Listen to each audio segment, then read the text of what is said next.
Mahatji Shinde had two options, either to remove the emperor from the throne and to sit on the place of the emperor, or to become a kingmaker.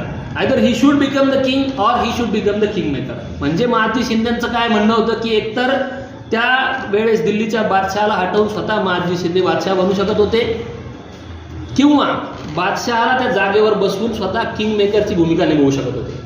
म्हणजे काय फायद्याचं होतं की स्वतः king बनून जर ते king बनले असते, त्यावेळेस जर ते बादशाह बनले असते, तर त्यांना अजून 4-5 वेगवेगळ्या दुश्मनांना तोंड द्यावं लागलं असतं.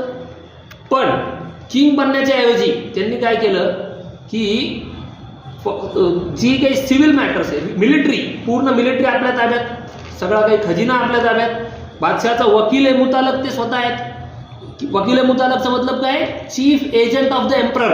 एम्परर त्याला विचारल्याशिवाय काही करणार नाही.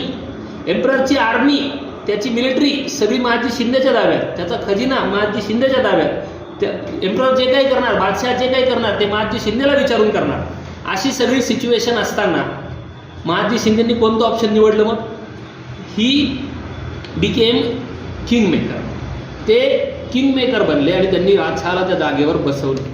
अंडरस्टूड? Yes sir.